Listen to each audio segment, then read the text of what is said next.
Merry Christmas! You know, it's the biggest festival in the world, right? A total cultural and economic giant that basically takes over the end of our year. But behind all the familiar carols and the decorated trees, there's a whole other story. It's a story of empires, profits, and transformations that you probably weren't told. To get a sense of just how big this is, just look at this number.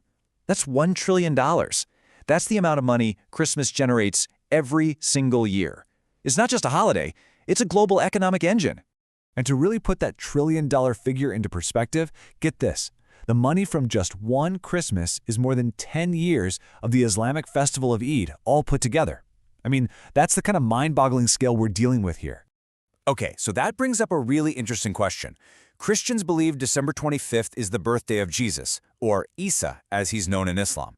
So if it's a prophet's birthday, why don't 2 billion Muslims celebrate it? Well, the answer takes us on a pretty fascinating journey way back in time. To find our answer, we have to rewind the clock, about 2,000 years actually, to a world run by one of the greatest superpowers in history, the Roman Empire.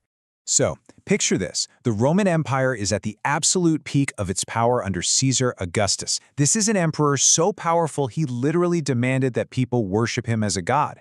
And it was right into this world, in Roman-occupied Palestine, that a prophet named Isa was born. Even from a young age, it was clear Isa was different. He'd debate with these really experienced religious scholars. And he had this unique gift. He could heal the sick with just a touch. He used this incredible power to help the poor, and, well, his popularity just exploded. Everywhere he went, huge crowds would show up just to see him.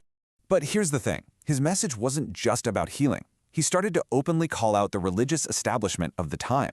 He accused them of being corrupt, of changing sacred scriptures for money. Now, this made the common people love him even more, but it also made him some very, very powerful enemies.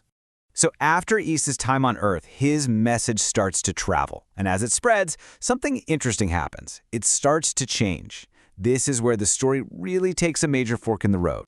His followers were left to carry on his teachings. But what actually happened to Isa himself is a point of, well, a fundamental difference. Islamic tradition says that God raised him to the heavens, alive. Christian belief, on the other hand, is that he was captured and crucified by the Romans. Now, as this message was spreading, one of the most important figures to shape what we now call Christianity was a man named St. Paul. And what's really incredible about this is that Paul had never actually met Isa in person. You see, before Paul, Isa's followers saw him as a great prophet, a servant of God. But Paul introduced a brand new, totally revolutionary idea, that Jesus, as he was now being called, wasn't just a prophet, he was the Son of God. This concept became an absolute cornerstone of the new faith. And to help this new faith catch on with a wider European audience inside the Roman Empire, a few more changes were made. Isa's name was adapted to the more common Roman name, Jesus. And in art, this man from Palestine started being shown with fair skin and European features. And you know what? These changes worked. Christianity spread like wildfire across the empire. And this set the stage for this amazing collision of politics, power, and religion that would eventually give birth to a brand new holiday. For almost 300 years, Christians in the Roman Empire were brutally persecuted, but their numbers just kept growing and growing. Then the tide turns dramatically when the Emperor Constantine himself converts to Christianity. All of a sudden, this persecuted faith becomes the official religion of the entire empire. But there was a problem. The Romans already had a huge, super popular winter festival of their own called Saturnalia.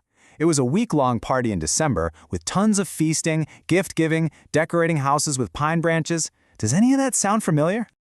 So the solution the Romans came up with was actually pretty brilliant. To unite the empire, they just merged the old with the new. They took all the popular traditions from their pagan festival, blended them with the story of Jesus, and boom, they created a new holiday declaring that Jesus was born on December 25th.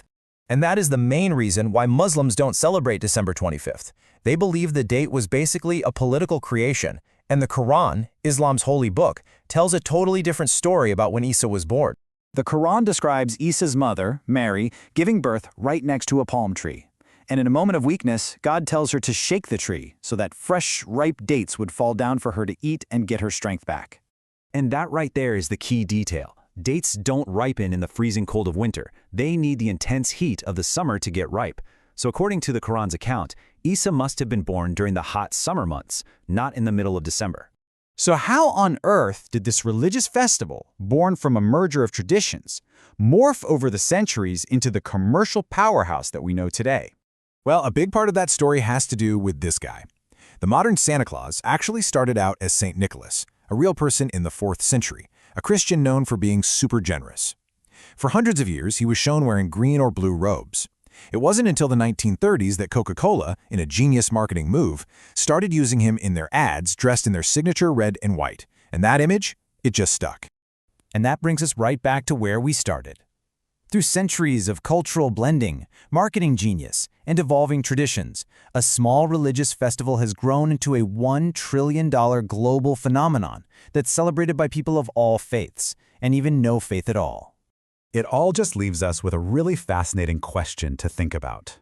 In our modern traditions, and I'm not just talking about Christmas but all of them, how much of what we hold so dear is actual, authentic history? And how much of it is a beautiful, powerful, and maybe sometimes a convenient invention?